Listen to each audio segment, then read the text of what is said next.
Assalamu alaikum students. I am Muhammad Arslan Rashid, lecturer in chemistry, Government Postgraduate College of Science, Faisalabad. Student, today topic is stove condensation. First we will see the introduction.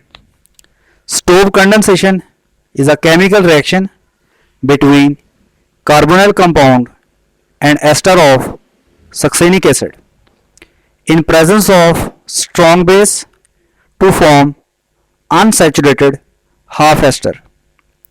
It means that in a stove condensation, carbonyl compound will react with ester of succinic acid in the presence of very strong base like sodium ethoxide, sodium hydroxide, potassium tertiary butoxide to form unsaturated half ester.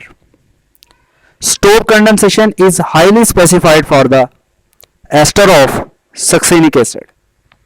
We cannot use alpha ketoester in the stove condensation because alpha ketoesters are highly base sensitive.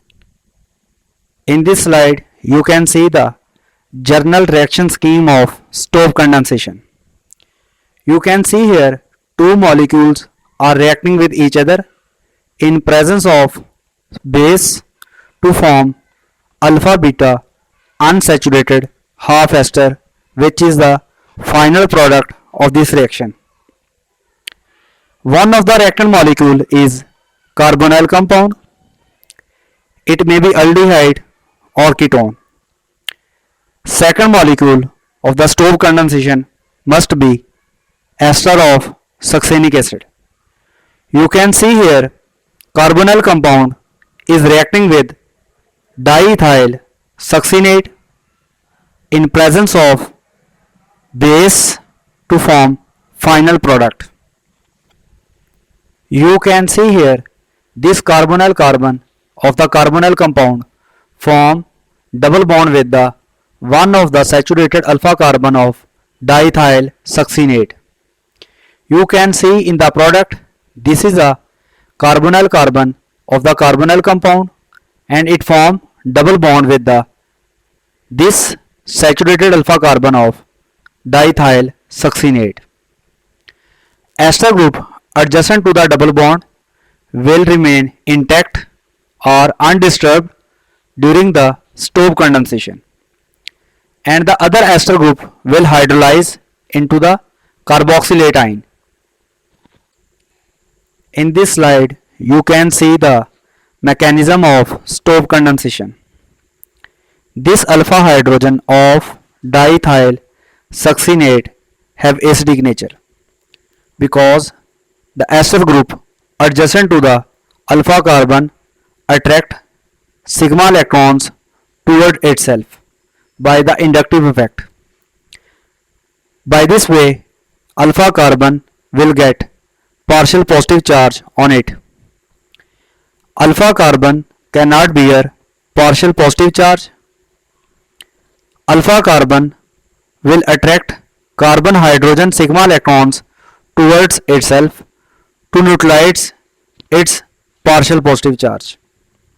By this way, this alpha hydrogen will get partial positive charge on it. So, partial positive charge containing alpha hydrogen become acidic.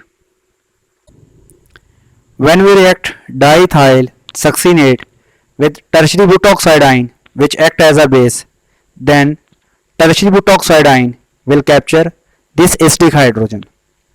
By this way, the carbon hydrogen sigma electron will come on this alpha carbon and this alpha carbon will get lone pair and negative charge on it.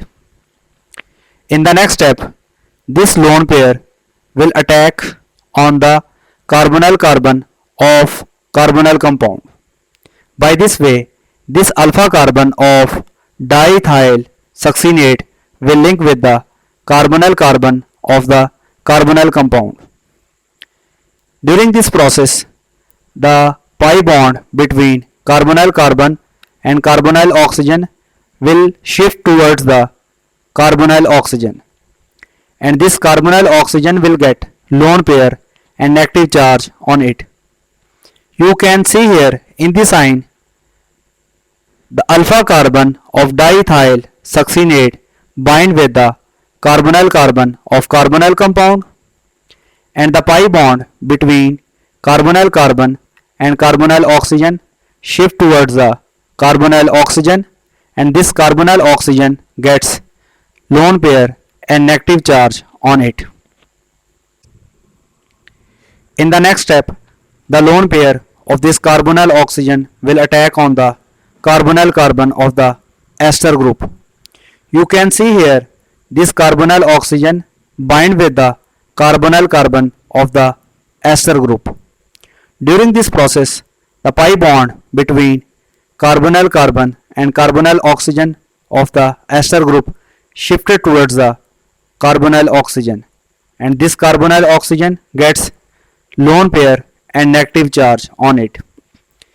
This carbonyl oxygen of the ester group cannot bear lone pair and negative charge on it. In the next step, this oxygen donate its lone pair to this carbon to form pi bond. During this process, ethoxide ion will leave from this carbon. You can see here there is a pi bond between this carbon and oxygen.